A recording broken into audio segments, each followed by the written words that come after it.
चलो ready everyone here, सुनो। हाँ फलक, क्वेश्चन पढ़िए।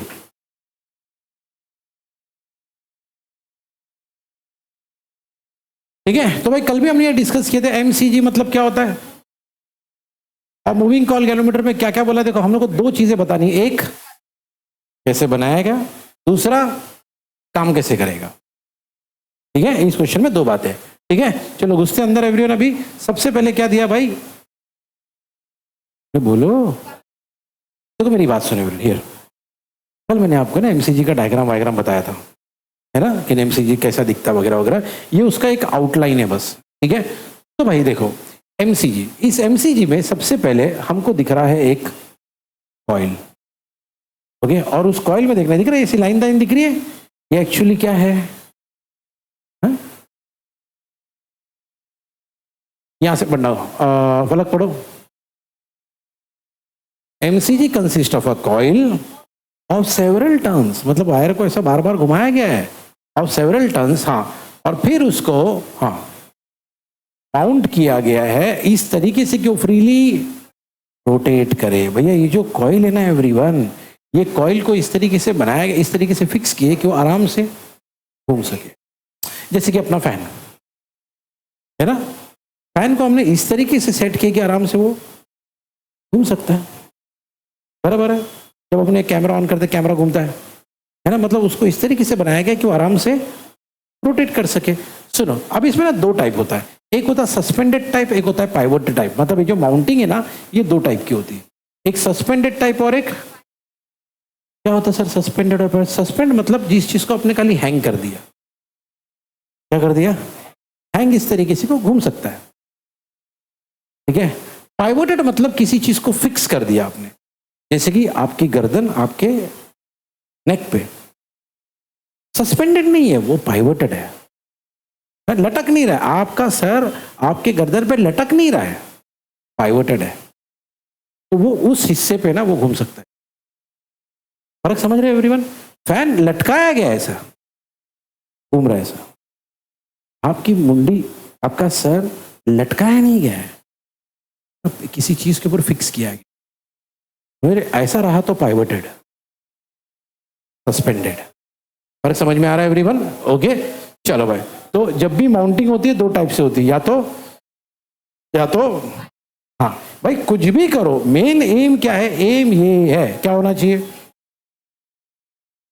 अपने एक्सिस पे वो रोटेट होना चाहिए, अपने एक्सिस पे वो, बस यही है ना। वो कई बार आपने ना वो स्कूल में कॉलेज में ना मैप देखा होगा, वर्ल्ड मैप राउंड वाला, पता सब घूमता है, तो देखिएगा नहीं यार। ठीक है, मतलब उसको इस तरीके से माउंट किया गया कि आराम से रोटेट। तो एम है घूमना चाहिए, बस ये एम है। माउंट करो, आप पाइवट करो, आप सस्पेंड करो, आपकी मर्जी। ओके चलो। हाँ, अब जब ये घूमेगा, अब ध्यान सुनना, जब ये घूमेगा ना, जब ये फ्रीली रोटेट करेगा, हम ऐसा सेटअप जमा के रखेंगे, ये फ्रीली रोटेट कहां करेगा, सब पढ़ो, कहां करेगा। ये देखो कैसा रेडियल यूनिफॉर्म मैग्नेटिक फील्ड, मतलब जरा यहां देखो, सेटअप देखो। अब देखो यहां पे एक मैग्नेट है नॉर्थ पोल, वहां पे एक मैग्नेट है, और मैग्नेट का शेप देखो यार, है ना। ये जो रेडियल वर्ड है ना, ये रेडियल, इसका मतलब होता है सर्कुलर। क्या होता है, मतलब आपको मैग्नेट इस तरीके से लगाओ, मैग्नेट इस तरीके से सेट करो कि जो मैग्नेटिक फील्ड आएगी ना, वो मैग्नेटिक फील्ड कैसी होनी चाहिए भाई, सर्कुलर मैग्नेटिक फील्ड कैसी होनी चाहिए, बस यार। उसी सर्कुलर मैग्नेटिक फील्ड को हम क्या बोलते, बोलो। हाँ, अभी सुनो एक और चीज, अभी एवरीवन यहां क्या लिखा था, लिखा है a soft iron cylindrical core makes the field radial and strong. सुनो, एक तो इन्होंने रेडियल मैग्नेटिक फील्ड प्रोवाइड किया, किसने, ये दो मैग्नेट ने। दूसरा हमने बीच में लगा दिया क्या, ये सॉफ्ट आयरन कोर क्या करेगा मालूम, ओके, इस फील्ड को और रेडियली मेंटेन करेगा, और इतना ही नहीं, उसको और स्ट्रॉन्ग बनाएगा। ओके, तो भाई दो लोग मिलके, कौन दो लोग, एक तो हमारा ये मैग्नेट और दूसरा हमारा ये कौन, दोनों मिलके एक चीज को श्योर करते हैं कि अपना मैग्नेटिक फील्ड ऐसा होना चाहिए और ऐसा होना चाहिए। कैसा कैसा, सर्कुलर होना चाहिए और ठीक है, चलो भाई। ओके, अब इसके आगे इधर ये हो गया अपना कंस्ट्रक्शन। अब बात करेंगे किसकी? वर्किंग। ठीक है, चलो भाई। तो वर्किंग पढ़ो भाई, क्या लिखा है?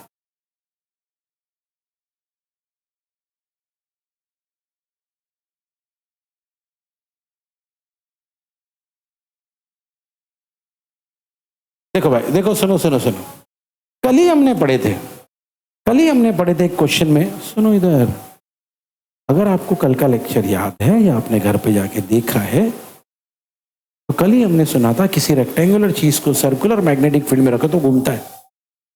याद आया कुछ? घूमता हो क्यों? क्योंकि उसके ऊपर आ जाएगा ये, क्या आ जाएगा? और टॉर्क की वजह से आपका कॉइल क्या करेगा? ठीक है, वही सीन यहां पर है भाई, वही सीन यहां पर है, हमारे पास भी वही सीन है यहां पे। ये देखो, ये हमारा कॉइल है, ओके, उसमें से करंट फ्लो हो रहा है और आजू बाजू में रेडियल मैग्नेटिक फील्ड है, ओके। तो हमारा कॉइल क्या करेगा? रोटेट करेगा, ओके, क्योंकि हमारे कॉइल के ऊपर आ जाएगा ये, क्या आ जाएगा? उस टॉर्क की वजह से हमारा कॉइल क्या करेगा? और भैया हमारे टॉर्क का फॉर्मूला ये, सब बोलो, कल भी देखे थे ये, फिर से बोलो। हाँ, लेकिन भैया क्योंकि हमारा फील्ड रेडियल है तो हमारा टीटा जानबूझ के इसीलिए किया। अब टीटा अगर 90 डालोगे तो साइन 91 हो जाएगा, हमको मिलेगा, क्या मिलेगा बोलो? अब जरा फटाफट मेरे को बताओ भाई, यहाँ पे जो भी लिखा, ए कौन है? हमारे कॉइल का एरिया, बी कौन है? हमारे मैग्नेटिक फील्ड का स्ट्रेंथ, एन कौन है? याद है लिखा था कॉइल में हम लोग ऐसा नंबर ऑफ टर्न्स करने वाले, वो कितने टर्न्स है वो आपका एन है। और आई कौन है? ऑब्वियसली हमारे करंट, कॉइल में आने वाला करंट। ठीक है, चलो एग्जैक्ट नाम पढ़ देंगे जरा। ए कौन है? बी कौन है भाई? एन कौन है भाई? और आई कौन है भाई? और हमारा फॉर्मूला क्या बना था? ठीक है, अब हमको तो मालूम है एवरीवन, ये टॉर्क हमारे कॉइल को रोटेट करेगा, क्योंकि जहां टॉर्क होता है वहां पे रोटेशन होता है। अभी इस टॉर्क को, जो हमारे कॉइल को घुमा रहा है, उसको एक बंदा अपोज करेगा। अपोज को क्या लिखा है बोलो? काउंटर बैलेंस का मतलब होता है अपोज। लिख लो भाई, काउंटर बैलेंस यार। ठीक है, चलो, कौन सर हमारे टॉर्क को अपोज करेगा? सर भाई सुनो, यहां पे डायग्राम में दिया हुआ है, ये देखो, ये देखो क्या लगाए हमने यहाँ पे, रिंग लगाए, ओके। सर मेरी बात ध्यान से, ओके, अब ध्यान से सुनना है। कभी आपने बचपन में चाबी वाली गाड़ी से खेला है? हाँ, चाबी वाली गाड़ी में क्या करना पड़ता है? चाबी भरनी पड़ती है। पता, जब आप चाबी घुमाते रहते हैं, अंदर क्या होता रहता है? एक स्प्रिंग होता है जो घूम रहा होता है, ऑयल होता रहता है। जैसे आप उसको छोड़ देते हो, स्प्रिंग उल्टा घूमता है, जिसको इंग्लिश में बोलते हैं अनकॉइल, जिसकी वजह से आपकी गाड़ी, है ना, ओके। ऐसा हुआ अल्ताफ? ऐसा खेला है कि नहीं कभी? हाँ यार, यार अल्ताफ भी किसी जमाने में छोटा था भाई, बोले सर हो ही नहीं सकता, अल्ताफ डायरेक्ट है सर, ऐसी है बोले, ओके। तुमको ऐसा लग नहीं रहा होगा, लेकिन अल्ताफ भी छोटा था एक जमाने में। ठीक है, एवरीवन हियर मेरी बात सुनो, ओके हियर। तो है ना एवरीवन, यहाँ पे भी वही सीन है। क्या है कि हमारे टॉर्क के वजह से, सुनो इधर, हमारे रेडियल मैग्नेटिक फील्ड की वजह से कॉइल घूम रहा है, लेकिन हमने नीचे लगाया स्प्रिंग। क्या लगाया? अब वो स्प्रिंग भी तो घूम रहा है उसके साथ साथ में, तो वो स्प्रिंग हमारे रोटेशन को अपोज कर, तो स्प्रिंग हमारे रोटेशन को, वही लिखा है दिस टॉर्क। ये टॉर्क कहां से आया था भैया? वो कॉइल घूम रहा था ना, उससे आया था, okay. This torque is counter balance by torque due to a spring को हमने कहा लगाया है? ओ, okay, so that a fixed steady current I in the coil produces a steady angular deflection, okay। सोच, अगर स्प्रिंग नहीं लगाओगे तो क्या होगा भाई? वो करंट आएगा, धाड़ से घूमेगा एकदम, समझ समझ रहे हो, कोई कंट्रोल ही नहीं रहेगा ना। तो आप जब कोई चीज अपोज करती है ना तब उसमें कंट्रोल आता है। ओके, देखो मेरी बात सुनो एवरीवन, गाड़ियां बनी तो ब्रेक भी बने, क्योंकि गाड़ी जब चलेगी तो उसको कंट्रोल करने के लिए, बराबर ना। घोड़े पे जब आप बैठते हैं ना, जो लोग घुड़सवार करते हैं, हॉर्स राइडिंग, तो उसमें सबसे इंपॉर्टेंट होता है घोड़े को रोकने का कैसा। घोड़ा तो दौड़ने लगेगा, उसका उसको मालूम मेरे को भागना है, उसको रोकने का कैसे और कब, वो इंपॉर्टेंट है। ठीक है, तो उसके लिए आपको सिखाया था भाई ये लगाम खींचो, ये वाली चीज खींचो तो चीजें रुक जाएगी। मेरी बात सुनो, यहां पे क्या होता है भाई, एक बंदा कॉइल को घुमा रहा है, अगर नीचे स्प्रिंग रखोगे तो वो कंट्रोल में घूमेगा, अगर स्प्रिंग नहीं रखोगे तो फट से घूमेगा। अपनी रीडिंग में ना यूनिफॉर्मिटी नहीं आएगी, सुना आपने एवरीवन? ओके, लिखा है भाई, ये सब सेटअप हमने इसलिए जमाए, डिस्टर्ब हो रहा है मेरे को एवरीवन। ओके, ये सब सेटअप हमने इसलिए जमाए ताकि हमारे पास, मतलब आपका करंट, जब आप ये सब बना क्या रहे, एमसीजी बना रहे, क्या बना रहे, मूविंग, और हमने सुना मूविंग कैलरीमीटर, कल मैंने डायग्राम बताया था, क्या करता है, रीडिंग बताता है, क्या करता है भैया, रीडिंग के साथ स्टडी। जैसे भी आपका करंट अगर बढ़ रहा है तो रीडिंग भी धीरे धीरे, करंट कम हो रहा है तो रीडिंग भी धीरे धीरे, ऐसे ही होना, इसको बोलते हैं स्टडी। अगर चीजें फटाफट हो रही तो ये स्टडी नहीं है भाई, कंट्रोल नहीं है आपका। इसका गेम समझ में आ रहा है, तो वो कंट्रोल लाने के लिए, ठीक है। चलो सुनो, अब इतना तो हमको मालूम है भाई, अगर करंट ज्यादा होगा तो डिफ्लेक्शन भी तो है ना, larger the current is larger is the, और ऑब्वियसली अगर करंट ज्यादा डिफ्लेक्शन ज्यादा तो टॉर्क भी तो इसमें, स्प्रिंग में, ठीक है।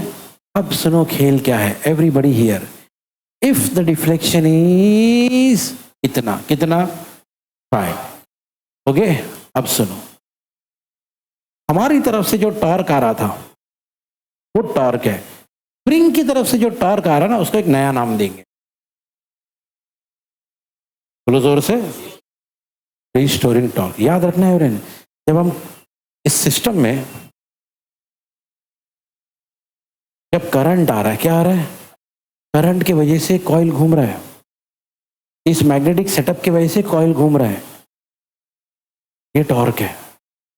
ये यानी ये मैग्नेट, ये करंट, ये सब मिलकर टॉर्क क्रिएट कर रहे हैं, टॉर्क की वजह से हमारा कॉइल घूम रहा है।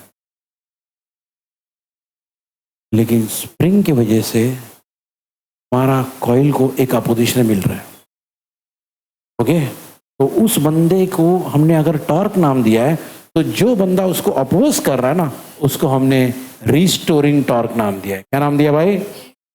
तो हमारा जो स्प्रिंग है, स्प्रिंग से जो टॉर्क आ रहा है उसको हमने क्या नाम दिया है, और रीस्टोरिंग टॉर्क हमारा इतना है। क्या, बोलो जोर से। तो याद रखना, हमारा जो टॉर्क है वो इतना था, सब बोलो कितना था, बोलो ना। लेकिन हमारा जो रीस्टोरिंग टॉर्क है वो इतना है, कितना है, बोलो जोर से। फाई कौन है सर? फाई आपका है। के कौन है सर? के एक कांस्टेंट है जिसको बोलते हैं torsional constant of the spring. Mark कर लो इसको, के का नाम है torsional constant of the spring, नाम याद रखना, ठीक है। तो एक्चुअली कहानी क्या होती है मालूम? सुनो एवरीवन, एक्चुअली कहानी क्या होती है? एक्चुअल कहानी ये है कि तीन देखो यहां पे अभी, एवरीबॉडी हियर, इसको एक्चुअली नाम देना चाहिए टाउ 1, और ये जो है ना इसको नाम देना चाहिए टाउ 2, उसको इक्वेशन 1, इसको इक्वेशन 2। ये कौन है सर? ये हमारा टॉर्क है। ये कौन है सर? ये हमारा रिस्टोरिंग टॉर्क है, जहां कहीं भी वो नाम था, व्हाटएवर आपको दिख रहा होगा, आप देख लेना, ओके। मैं ज्यादा नजदीक हूं इसलिए मेरे को नहीं दिख रहा, ऊपर से चश्मा भी नहीं है। सुनो फिर ये देखो, रिस्टोरिंग टॉर्क, ठीक है, फाइन एवरीवन। अब सुनो मेरी बात, ये कौन है भैया? टॉर्क है। ये कौन है भैया? वैसे इसको एक और नाम भी है, डिफ्लेक्शन टॉर्क। क्या? क्योंकि ये डिफ्लेक्ट करता है। रिस्टोरिंग टॉर्क क्योंकि ये वापस लेके आएगा। देखो भाई, अब अगर आपकी रीडिंग आ रही है 30 डिग्री, सुनो मेरी बात ध्यान से, रीडिंग आ रही है 30, तो 0 से 30 पे लेके जाने का काम टाउ 1 का है। ठीक है, जैसे अभी फॉर एग्जाम्पल आप गाड़ी चला रहे हो, स्पीड बढ़ रही, स्पीड बढ़ रही, स्पीड बढ़ रही, बढ़ते बढ़ते बढ़ते बढ़ते चला गया 100 तक। ये काम किसका? टॉर्क का है। लेकिन जब गाड़ी की स्पीड कम हो गई, गाड़ी रुक गई, तो 100 से वापस आना चाहिए ना, आना चाहिए ना। लेकिन वो भी तो कोई लेके आएगा तो आएगा, खुद से नहीं आएगा भाई। बात समझ में आ रहा है? ओके, इधर एवरीवन, भाई 0 से 100 पे कौन लेकर गया डिफ्लेक्शन टॉर्क? 100 से रिटर्न कौन लाएगा? ये तो इसका मतलब ये है, अगर ये बंदा 0 से 100 पे लेके जा रहा है और ये एग्जाम्पल है, और ये 100 से वापस, मतलब दोनों का इक्वल होना कंपलसरी है कि नहीं? है कि नहीं? ओके, इसीलिए भैया टाउ 1 की वैल्यू क्या है? NIAB, टाउ 2 की वैल्यू क्या है? K5, तब जाके ये वाला स्टेप मिलेगा। सब बोलो क्या मिलेगा? गेम समझ में? वो टाउ 1 इक्वेशन 1, ये टाउ 2 इक्वेशन 2। लेकिन क्या सीन होना चाहिए? विरास की बात बता रहे हो? बोलो जोर से। यानी डिफ्लेक्शन टॉर्क इक्वल टू, अगर कोई बंदा 0 से 100 पे जा रहा है तो 100 से 0 पे भी रिटर्न आना चाहिए। तो जो यहां से वहां लेके जा रहा है वो टॉर्क, और जो वहां से यहां लेके आ रहा है वो टॉर्क, दोनों तभी तो रिटर्न आएगा एग्जैक्टली, नहीं तो अटक जाएगा बीच में। बात समझ में आई एवरीवन? तो टाउ 1 इक्वल टू, सही है। चलो बस, भाई हमारे पास टाउ 1 भी है, हमारे पास टाउ 2, सब हमने यहाँ लिख दिया। तो क्या मिला हमको? K5। बोलो, बोलो ना जोर से भाई। अब हमको एवरीवन ये जो K है, ओके, फाइव को यहाँ रखेंगे, K को वहां घुमा देंगे, हमको ये मिलेगा। सब लोग बोलो क्या मिला? ओके, अब एवरीवन अगर इन सबको अगर कांस्टेंट मान लिया जाए, क्या मान लिया जाए? बोलो क्या मिलेगा? बोलो ना, बोलो। फाई कौन? डिफ्लेक्शन। फाई कौन? डिफ्लेक्शन। जो हमारा पॉइंटर हिलता है ना, वो डिफ्लेक्शन। आई कौन? आई कौन? मेरी एक बात सुनो, तो मतलब क्या हुआ? सुनो, मान लो आपकी गाड़ी में बाइक है, उसमें ये सीन है, क्या लिखा है?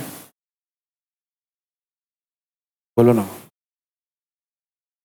फाई कौन? डिफ्लेक्शन। यानी आपके स्पीडोमीटर का डिफ्लेक्शन डायरेक्टली प्रोपोर्शनल होगा। इसका मतलब सिंपल लैंग्वेज में यह है कि गाड़ी की स्पीड अगर ज्यादा है, गाड़ी की स्पीड कम है ना, तो उसी लॉजिक से मुझे ये बताओ कि इसका मतलब क्या हुआ फिर?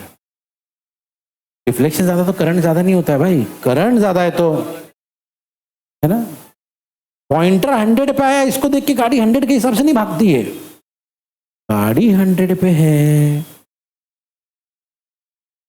बात समझ में आ रहा है एवरीवन? है ना? अभी अली मान लो अपने दोस्त को बता रहा है कि देखो स्पीडोमीटर कैसे काम करता है। उसको क्या करना पड़ेगा? गाड़ी की स्पीड जब बढ़ेगी, बराबर है ना, गाड़ी की स्पीड बढ़ेगी तो स्पीडोमीटर का डिफ्लेक्शन उल्टा नहीं होगा। मान लो अली का जो दोस्त है उसने स्पीडोमीटर का कांच तोड़ दिया और हाथ से स्पीडोमीटर घुमा रहा है, उसके वजह से गाड़ी की स्पीड घूमेगी, गाड़ी की स्पीड बढ़ेगी नहीं, वो बढ़ेगा तो ये बढ़ेगा, ये बढ़ने से वो बढ़ने वाला नहीं है। वही आई बढ़ेगा, आई बढ़ेगा तो आई कौन? आई कौन? ज्यादा करंट, कम करंट। तभी तो हमने इससे मशीन बनाए, मूविंग कॉइल गैल्वेनोमीटर बनाया है, जो कि रीडिंग के लिए यूज होता है। लैब में ना रीडिंग के लिए यूज होता है, ये करंट कितना ये चेक करने के लिए यूज होता है। क्योंकि इसका सिंपल सा हिसाब है, ज्यादा करंट है, कम करंट है, ऐसा ही तो होना चाहिए। तो ये कहानी है किसकी? तो कभी कभी क्वेश्चन सिर्फ ऐसा आया है,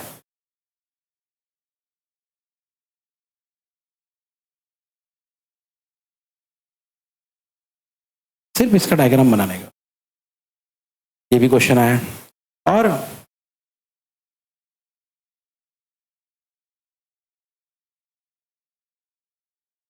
ना, हमने इसमें ना 2 मैग्नेट लगा के एक रेडियल मैग्नेटिक फील्ड को क्रिएट किए थे, याद है ना?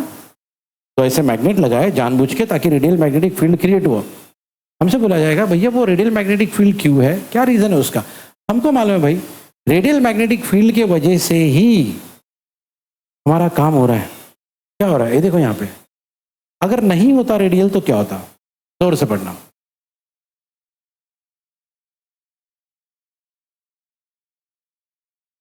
भैया हमने जो आखिरी में प्रूव किया ना, फाई डायरेक्टली प्रोपोर्शनल टू, सब बोलो,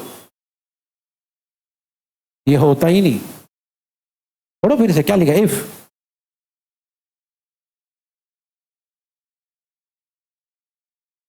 हाँ सर, तो इसकी वजह से क्या होता? अब हम लोग है ना एमसीजी खरीद के लाते रीडिंग करने के लिए, एमसीजी के सारे रीडिंग रॉन्ग आते हैं। कभी वो हो जाता, कभी एकदम फास्ट जाता, कभी नजदीक जाता, कभी दूर जाता, तो गड़बड़ हो जाती यार। तो जो यूनिफॉर्मिटी ना भाई, 0, 10, 20 अपन लिखते हैं ना स्पीडोमीटर में भी, सब गड़बड़ा जाता पूरा। ओके, कब? अगर हम रेडियल मैग्नेटिक फील्ड नहीं रखते तो। वही लिखा है भाई, अगर हमने रेडियल मैग्नेटिक फील्ड नहीं रखा तो क्या होगा? Deflection is not to the current. इसके वजह से क्या होगा? लिखा this will result in distorting of the, है ना, मतलब हम ये स्केल को यूज, ठीक है, तो इसीलिए रेडियल मैग्नेटिक फील्ड लाना जरूरी है। और कैसे लाया हमने रेडियल मैग्नेटिक फील्ड? ये 2 मैग्नेट लगा के, ठीक है। ओके एवरीवन, ये 2 मैग्नेट, बताइए ये मैग्नेट को क्या बोलते हैं? ऐसे मैग्नेट को, मैग्नेट अलग अलग टाइप के होते हैं, ऐसे जो मैग्नेट होते हैं उसको क्या बोलते हैं? बचपन से सुना है आपने ये मैग्नेट को, ऐसे मैग्नेट को हम लोग ये बोलते हैं horse horse horse horse shoe magnet. क्या बोलते हैं इसको? घोड़े की नाल होती है, देखिए आपने कभी? तो यही शेप का होता है, ऐसे शेप का। तो ऐसे 2 मैग्नेट लगाते हैं। मैग्नेट के अलग अलग टाइप है यार, कुछ नहीं, नाम है खाली। ऐसा लंबा रहा तो बार मैग्नेट, पतला रहा तो मैग्नेटिक निडल, सुना होगा आपने, और ऐसा रहा तो हॉर्सशू मैग्नेट, ठीक है। तो यहाँ पे हम लोग हॉर्सशू मैग्नेट लगाते ताकि मैग्नेटिक फील्ड हमारी,